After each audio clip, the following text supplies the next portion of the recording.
Now, as a brief little preface, as I mentioned before, we're going to be dealing with the problem of evil.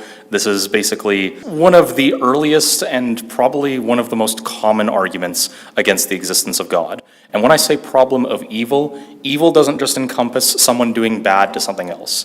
Evil will encompass things like moral evil, it can encompass things like natural disasters, it can encompass things like suffering, disease. All of these things are just being put under the label of evil. So when we say the problem of evil, this is the problem of pain, suffering, misery, anguish, and of course moral evil. And to this day, I would earnestly say that probably the best argument against the existence of God is the problem of evil. That's probably why it's one of the most common arguments out there against the existence of God. And not only that, it might actually be one of the oldest arguments against God's existence as well. After all, the oldest version I could find of the problem of evil was put forward by the Greek philosopher Epicurus around 300 BC. And if the name Epicurus sounds familiar, it might be because in Acts chapter 17, verse 18, Paul actually came across multiple Epicurean philosophers who followed the philosophy of Epicurus. So frankly, it actually wouldn't shock me much if Paul, preaching in the Athenian marketplace or the Areopagus, he might have actually heard this very argument as an objection to his preaching. The argument as presented by Epicurus goes as follows. Is God willing to prevent evil but not able? Then he's not omnipotent, he's not all-powerful. Is he able but not willing? Then he is malevolent, i.e. he is evil. Is he both able and willing? Then from whence cometh evil, i.e. if God's willing to stop evil and he's able to, why does evil still exist? Is he neither able nor willing? Then why call him God?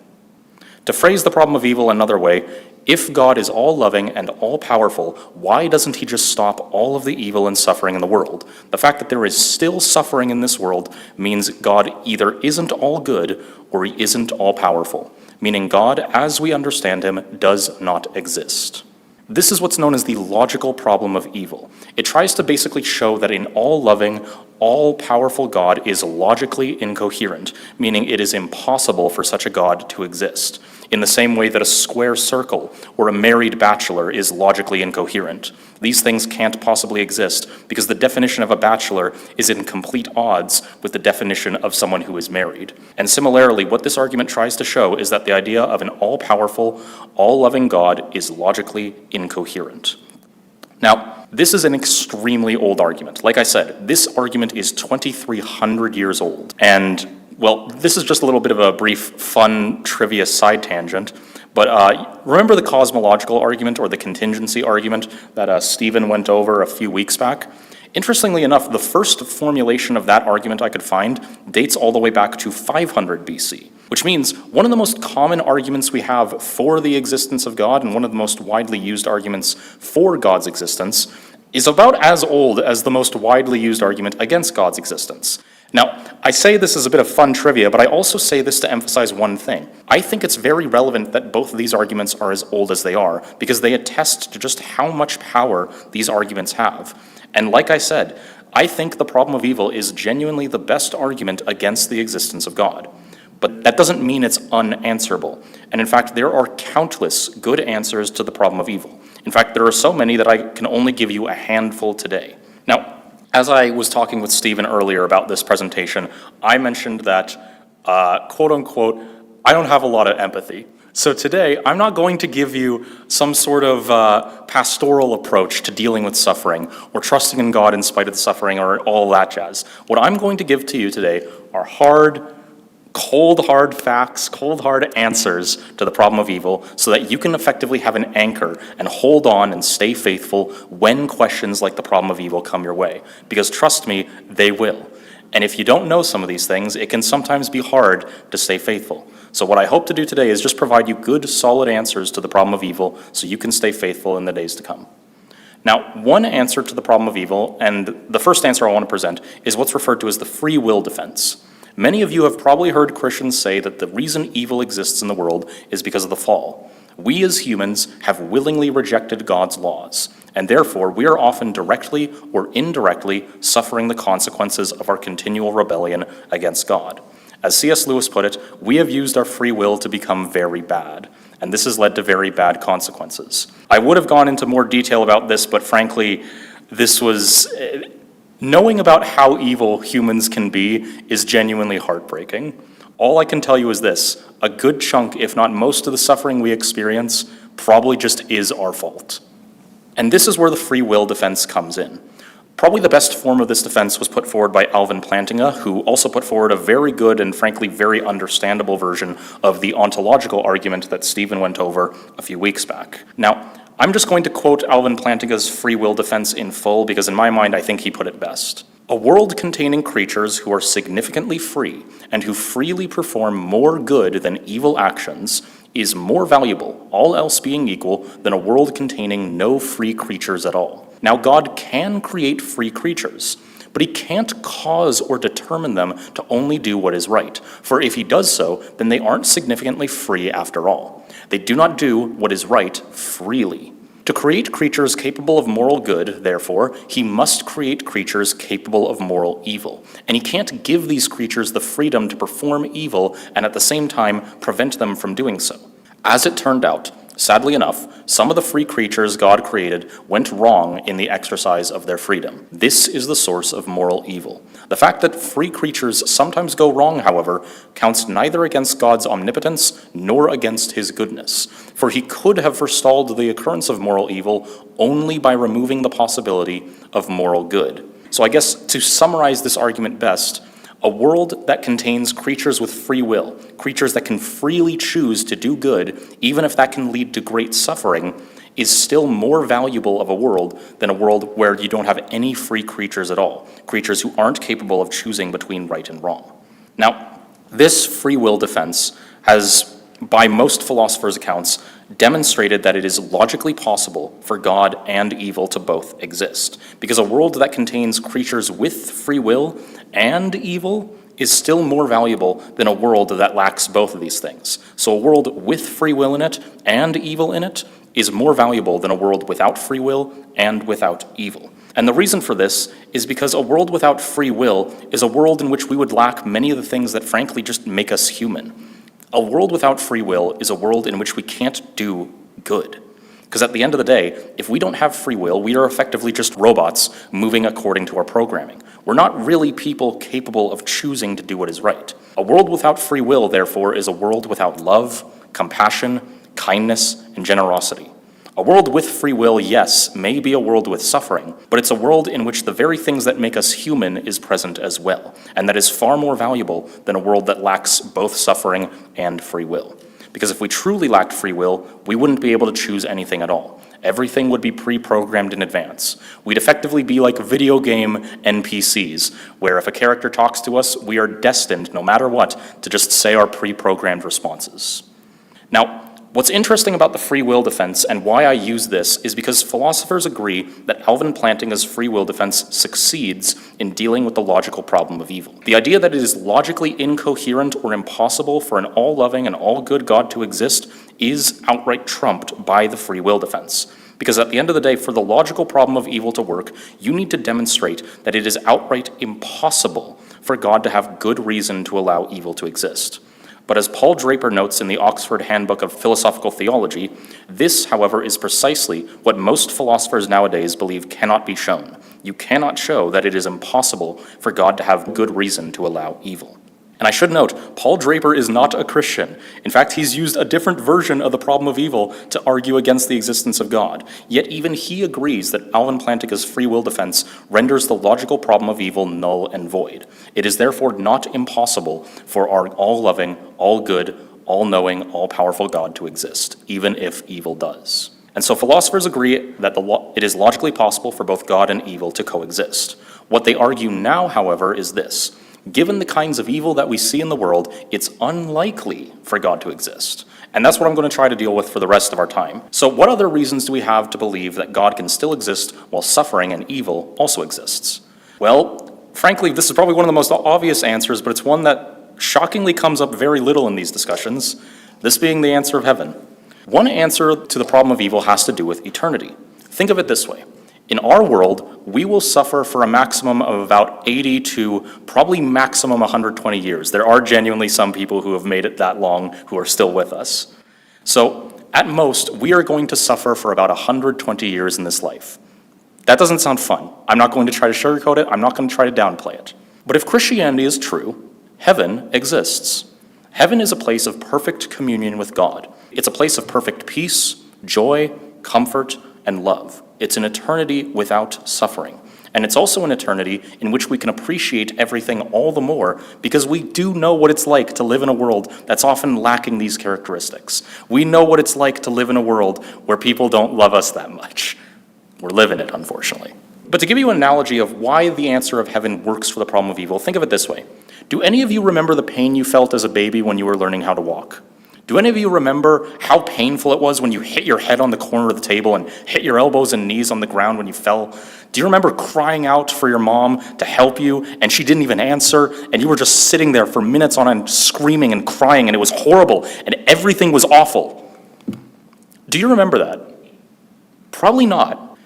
Well, if that's what 10 to 70 years of time can do to heal the pain that you had in infancy, imagine what an eternity of perfect bliss will do to allow you to heal from the pain of this life. To use another analogy, have any of you had a very horrible nightmare? One in which you did something horrible to someone you loved, or something horrible happened to someone you love completely outside of your own control. Chances are, if you have had nightmares like that, you probably actually still remember them. And you can think of heaven this way. When we die and go to heaven, this would be like waking up from a nightmare.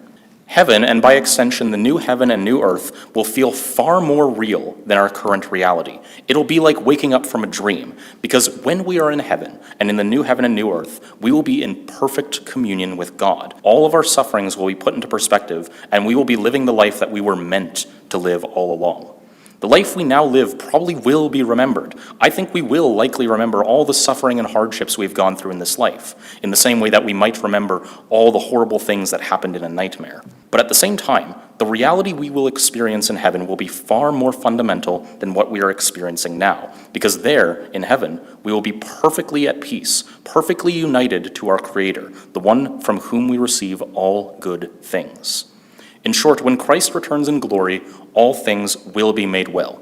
The creation, all animals, all plants, all life, everything that was once subjected to chaos, futility, and suffering will be brought into an everlasting state of peace. And this is why Paul in Romans chapter 8, verse 18 states, quote unquote, "For I consider that the sufferings of this present time are not worth comparing with the glory that is to be revealed to us. Because after all, what awaits us is so great, so incomparably amazing, that no amount of suffering in this life is worth even comparing to it.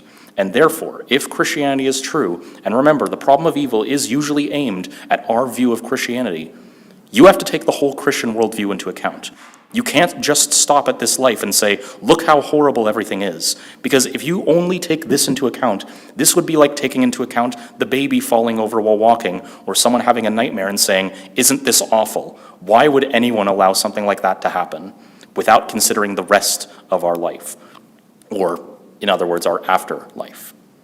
So if someone presents the problem of evil to you, remember this. This life, with all of its suffering and evil, is not the end. It is merely the beginning of what God has for us. Now, what other answers are there to the problem of evil? Because some people will rightfully say, well, okay, we'll get heaven, but does that really make up for all the suffering? I would say yes, but, some people might still disagree. So what else do we have? Well, one argument I would present to show why it's reasonable for evil to exist in our world is the argument from soul building or virtue development. And the reason I use churches in this illustration, or very large cathedrals and such, is because it frankly took a lot of blood, sweat, and tears to make these buildings. And I think this is really relevant for what I'm going to tell you with regards to the soul building argument. Now, the answer of heaven that I gave earlier actually leads directly into this answer for the problem of evil, and I'll go over that in a minute. But for now, think of it this way. When someone presents the problem of evil to us, that God wouldn't allow all this suffering and evil in the world, oftentimes when they present that argument, they are assuming a utilitarian or consequentialist worldview about what makes something good. Now, if you've never heard of that term, here's what it basically means. A consequentialist worldview basically means that whatever maximizes pleasure or happiness is good. Basically, if the consequences of something are good, that makes the action good. And so if you do something and the consequences of that action are bad, that makes it bad. Therefore, and usually what is defined as good is maximizing pleasure or maximizing happiness. So if God, who is all-powerful, is supposed to be good, it means he would have to be a pleasure or happiness maximizer. Because after all, what makes something good under a consequentialist worldview is a world in which the greatest number of people experience the greatest amount of pleasure. But this does genuinely beg the question, what if happiness and pleasure aren't actually the greatest goods in the world? What if God has something like a virtue ethics outlook on what makes something good? Well, what is a virtue ethics outlook? It basically means having a good character is what is the highest good.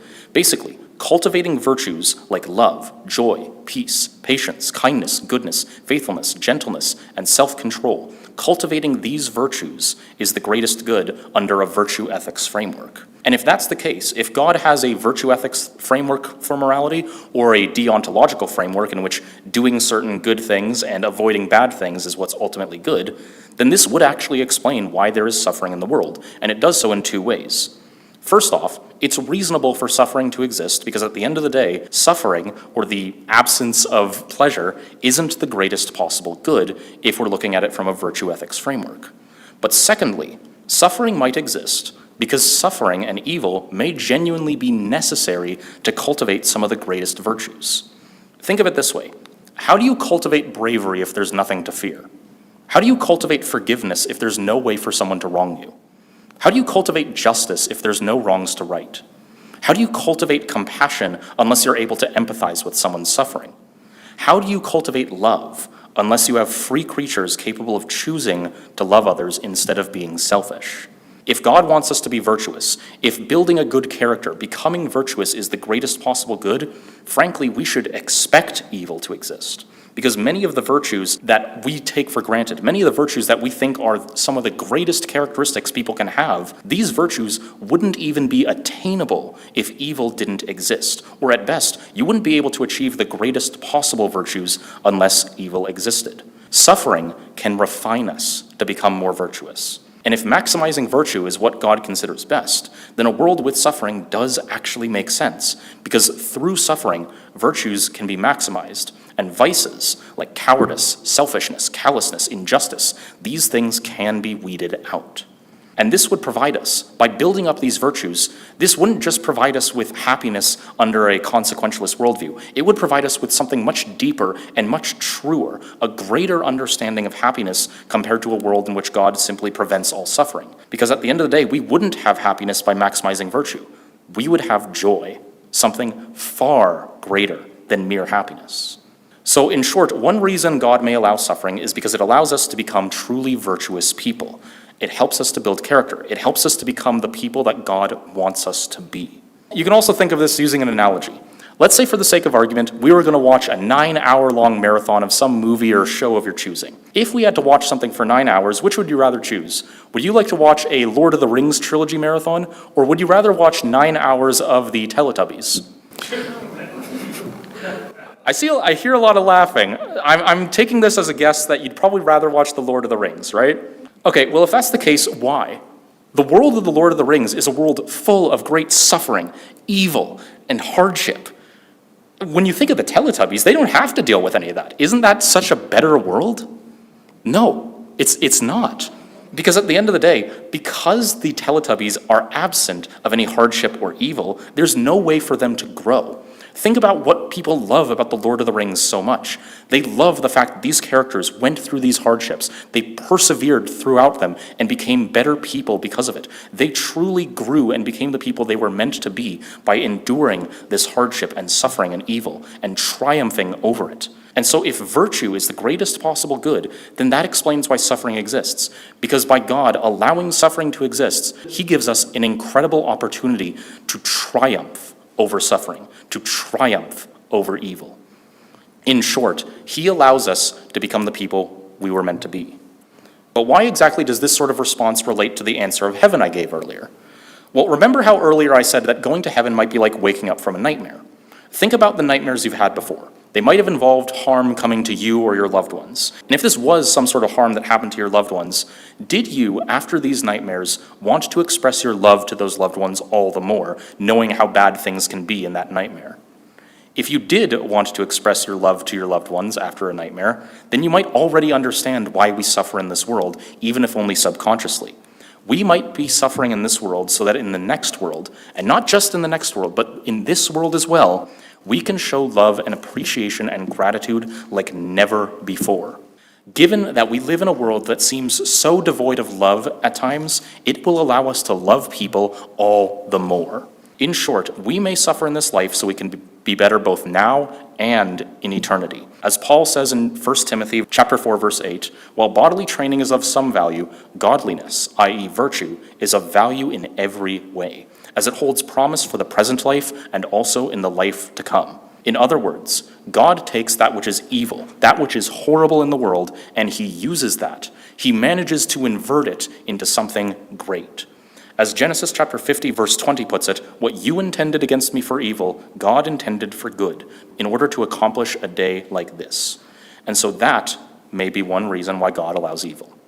There is, of course, another answer to the problem of evil that I particularly like because I'm a biologist, this, of course, being the goodness of life. One answer to the problem of evil is the fact that life is intrinsically good, and the intrinsic goodness of life outweighs the evil of suffering. Think of it this way. I think we can all agree that protecting endangered animals and endangered ecosystems like the rainforest is probably a good thing, right? Why would we do that, though?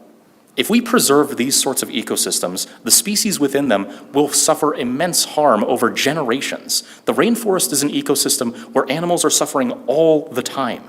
And if suffering is genuinely so bad that we should try to prevent it at every step of the way, why don't we just simply release all the nukes we have in our arsenal and sterilize the planet forever? That way, no suffering will ever happen again because no life will exist. Now that might sound very silly. There are some people who genuinely believe that's the best option. We won't talk about that, but it sounds like a very silly answer to the problem of suffering for a good reason. And I think I can probably help you understand it by rephrasing it a little in the perspective of God. If suffering is so bad that God should prevent all suffering, wouldn't it be better if God had created a world without life in it to begin with? After all, a world without life is surely better than our world because it's a world that has no suffering in it. Well, I would say no. I think it's pretty reasonable to say that life, even a life filled with suffering, is still better than no life at all. Having a planet, a universe, or anything like that that has life in it, even if that life suffers, is still better than a world without life in it to begin with. And therefore, the intrinsic goodness of life outweighs the evil of suffering. And therefore, it is reasonable to say that God still exists even with the suffering, because the act of good, the act of creating life in our universe, was still better than allowing evil to exist in our universe. Now, for me, whenever I consider the problem of evil, usually my way of answering it is a little, I'm going to admit, it's a little bit weaselly, but I think it's still a reasonable way of answering the problem of evil. And this answer to the problem of evil is based on everything else we know about God. Think about all the arguments we've gone over for the existence of God and the truth of Christianity in these last 4 sessions. So think about some of the arguments we've discussed and some of the evidence we used for the existence of God. Take, for example, the existence of the universe. The fact that the universe exists is a fact that is far better explained by the existence of God than atheism. Take, for example, the fact that the universe is fine-tuned for life. This is a fact that is far better, immeasurably better explained by the existence of God than the idea that atheism is true. Take, for example, the fact that objective morals exist. This, once again, makes immeasurably more sense if God exists compared to the idea that he doesn't exist.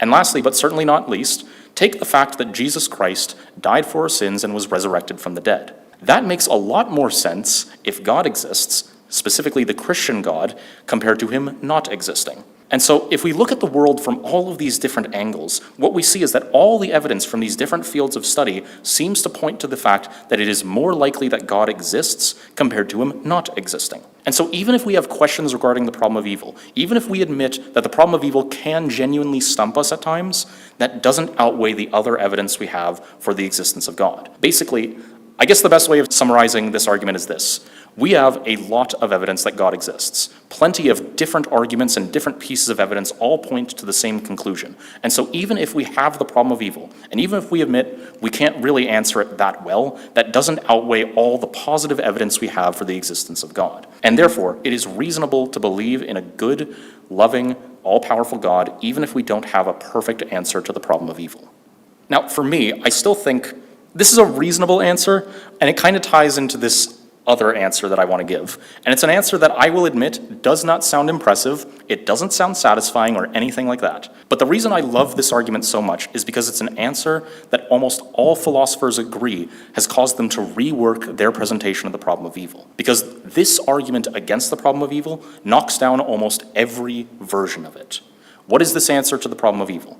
Well, it's an answer you've probably heard just by reading the Bible, even if you never knew it. The answer to the problem of evil can be found in the book of Job.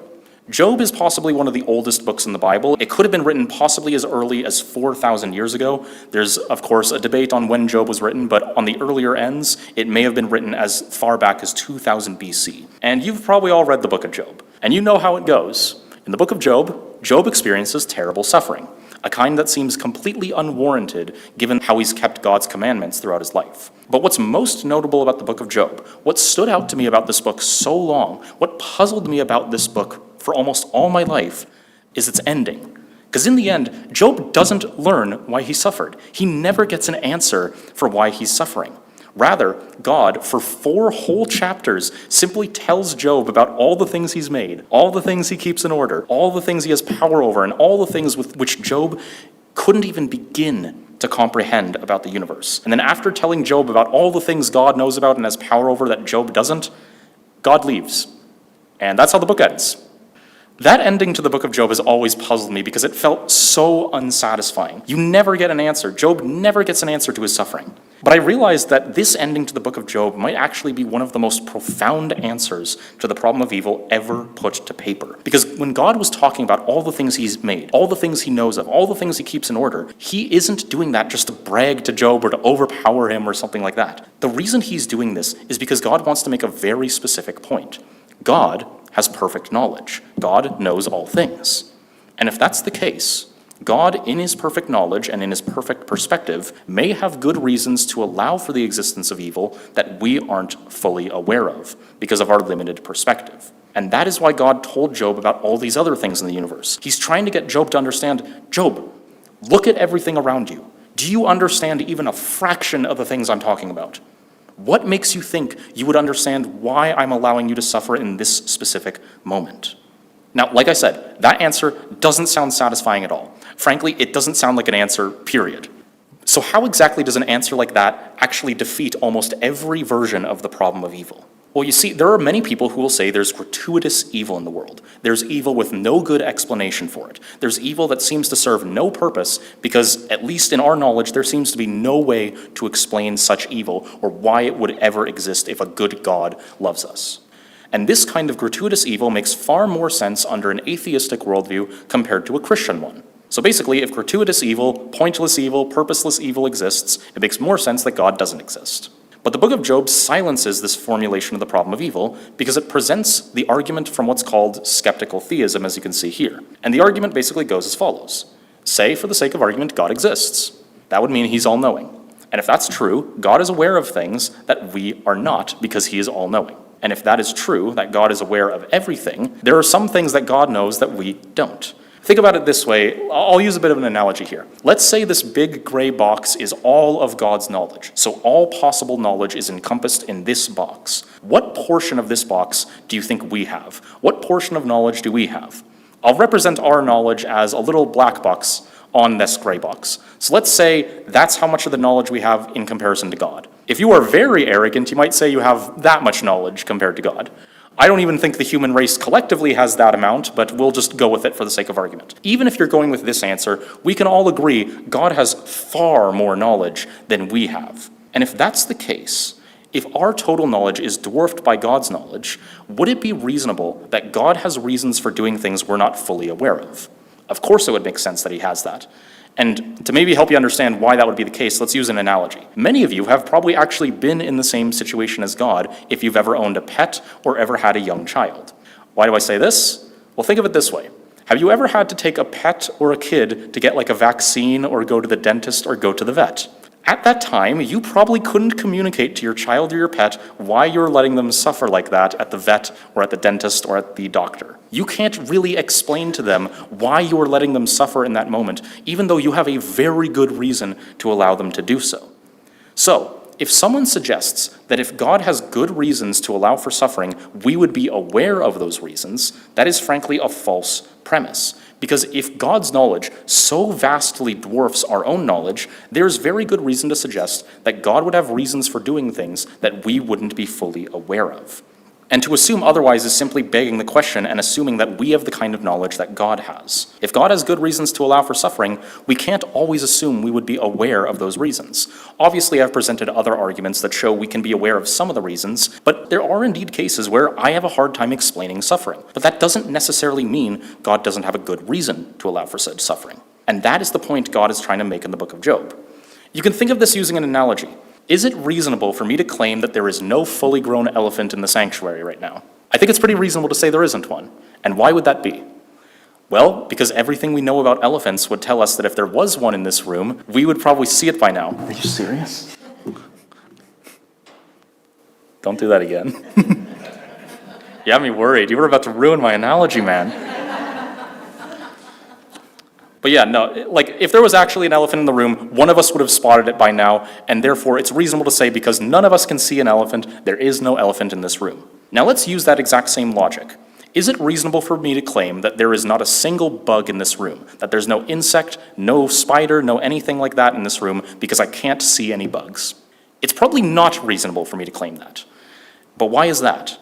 Well, it's because bugs are tiny and this room has plenty of good hiding places for a bug to be in that wouldn't allow me to see it. The fact that I can't see any bugs in this room doesn't mean there aren't any bugs in the room. And this is similar to God's reasons for allowing evil to exist. Given God's knowledge in comparison to our own very meager, very limited amount of knowledge and our limited perspective, it is reasonable to suggest that God can have good reasons to allow for suffering that we may not be aware of. Just because we can't see a good reason for that suffering, that doesn't mean there isn't one. Therefore, we can still trust in God, in His goodness, His love, His mercy, His justice, in spite of the suffering, because God does literally know best. And this is why the book of Job has changed the way philosophers think about the problem of evil. In fact, it's probably done so forever, because even professional philosophers agree they frankly have a very hard time getting around a point like this. And this has led many of them to outright drop the problem of evil when arguing against the existence of God. So take this as a bit of comfort. Even if this answer doesn't seem satisfying, even if it seems a bit hand-wavy, everyone agrees that Job's answer to the problem of evil, while it may not be satisfying, it is still strong enough to get most people to drop it in its entirety. It's one that can make people do so even if you don't have a perfect answer to the problem of evil. Now, we presented plenty of arguments to show why it's possible for God to allow suffering to exist in our world and all that, and still be all-loving, all-good, all-powerful, and all-knowing. But if none of what I've just said today stuck with you, there is one last argument that I think does address the problem of evil excellently. This being that even if you can't think of any answer for the problem of evil, know one thing for certain. The answer is not that God doesn't love us. So why do I say that? Well, it's because of the Christian story. All of us have sinned. All of us have fallen short of the glory of God. As I mentioned in the very start of this talk, a lot of the suffering we face is probably at the end of the day our fault, even if we don't want to admit it. And that's the thing. All of us have fallen short of the glory of God. All of us have done evil things. And if God is perfectly just, and if justice requires that all evil be accounted for, that is bad news. Because we're a species that sins against its creator every day. If God is perfectly just, He cannot simply overlook our offenses. Not only that, we can't simply earn a righteous standing before God or make up for the evil we've done by doing enough good things, in the same way that appealing to your extensive volunteering work and your incredible donations to charity would never get a judge to set you free if you were sentenced to be guilty of murder. None of that would make up for it. In the same way, none of our good deeds could ever make up for what we have done evil-wise. But this is the good news.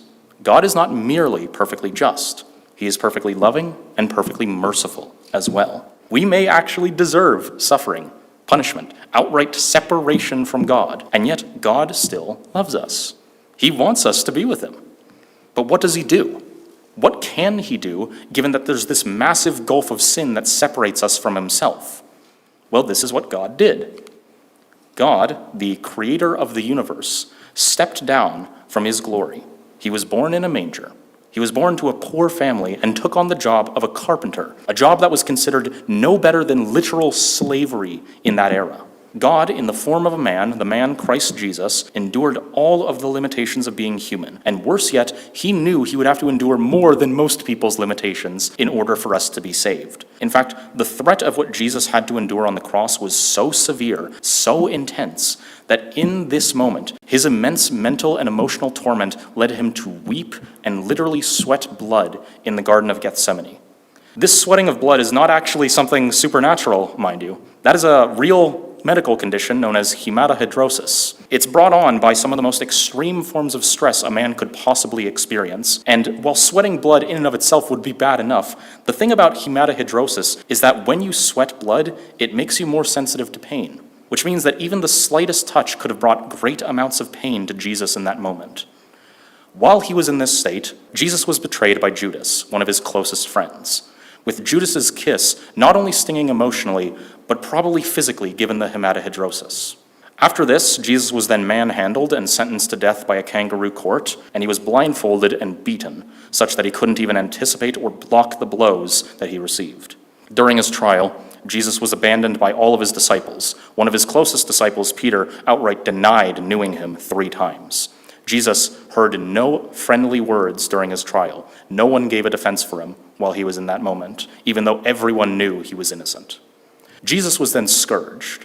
I already went over how bad the scourging process was in our talk on the resurrection, but as a very brief reminder, every strike of the flagrum, that multi-headed whip, would have felt like a 3rd-degree burn, and that's without the hematohidrosis, mind you.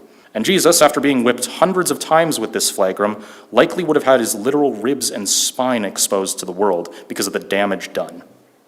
After this, he then had to carry his cross kilometers away to the site of Golgotha, where he was crucified. Now, I can't go into the details of how bad crucifixion is, but I'll just summarize it this way. Every single breath Jesus took on the cross would have led to literal excruciating pain. In fact, that's what the word excruciating means. It comes from the Latin terms ex and crux, meaning out of the cross. This is why I tend to never use the term excruciating, because I know this is what excruciating looks like. So every breath would have led to excruciating pain. And after all of this, after 6 hours of suffering like this on the cross, he died. Jesus endured all of this because he loved us. And he knew that the only way for us to be saved was through this sacrificial atoning death on the cross. As the book of Isaiah says, he was pierced for our transgressions. He was crushed for our iniquities. Upon him was the chastisement, i.e. the punishment, that brought us peace. And with his wounds we are healed. All we like sheep have gone astray. We have turned every one to his own way. And the Lord has laid on him the iniquity of us all. Jesus took this punishment for our sins so that we can be at peace with God, so that we could be reconciled to a holy, perfect God. As one man put it, on that day the coin was flipped. On one side of the coin was God's mercy, and on the other side was God's justice. And this was the one day in all of history when that coin landed perfectly on its side. You see, the reason I discuss Jesus' suffering in this much depth and go through it for this long isn't because I like suffering. I don't like talking about these things. In fact, I had to rehearse this to not get emotional today. The reason I discuss this is because I want to remind everyone of 2 very important truths. The first truth is this: your sin, despite how good you may think you are, is still so vile, so wicked, so evil in God's sight, it took this to atone for it. It took the literal death of God to make you right with God. However, this leads to the second truth. You are so loved by God that God willingly endured all of this for your sake. God the Son, the man Christ Jesus, endured all of this for your sake out of love for you. If suffering is so bad, if suffering is incompatible with a good and loving God, then we wouldn't ever expect a perfect God to experience suffering. And yet, he does. Because the answer to a world full of misery and suffering is not the absence of a God. Rather, it is the imminent presence of a perfect God who stooped to our level and experienced misery and suffering himself so we could be brought to him. I believe it was Augustine who stated this, that God has never had a single child without suffering. He has only had one child without sin. At the end of the day, suffering, it exists for a good reason. Even if we may not know the reason for it, know this. The reason cannot be that God doesn't love you, because the actions of God speak far louder than any words or any doubts could possibly speak. With all that in mind, I now just want to take some time, because I've done a very poor job of this in my previous presentations, to thank some of my inspirations who basically helped me as sources for a lot of the talks that I've given. When possible, I've tried to cite, I'm going to be honest, I'm not much of a reader. So a lot of the people who I've taken as inspiration have their own YouTube channels where they presented stuff similar to what I've presented throughout this entire apologetic series. So if you do want more videos on these topics that we've discussed throughout the entire apologetic series, including on the problem of evil, I'd highly recommend these following individuals and their YouTube channels, such as William Lane Craig and his YouTube channel Reasonable Faith, Gavin Ortland and his YouTube channel Truth Unites, Mike Winger, Michael Jones and his YouTube channel Inspiring Philosophy, C.S. Lewis. For some reason, I don't think he has a YouTube channel, don't know why. David Wood, who has a YouTube channel called Apologetics Roadshow. I admit, I think he's quite abrasive at times, but given that he literally got his doctorate by doing a dissertation on the problem of evil, he might be a good source for this talk. And along with that, there's J. Warner Wallace in his YouTube channel Cold Case Christianity, Mike Licona, Gary Habermas, and the Bible Project, which has been a very useful source with regards to the book of Job. And if you do like reading, I would recommend this book, Why Suffering, if you want some more answers to the problem of evil, because, like I said, there are genuinely so many that I couldn't go over them all during this time. And I believe Stephen also suggests The Problem of Pain by C.S. Lewis.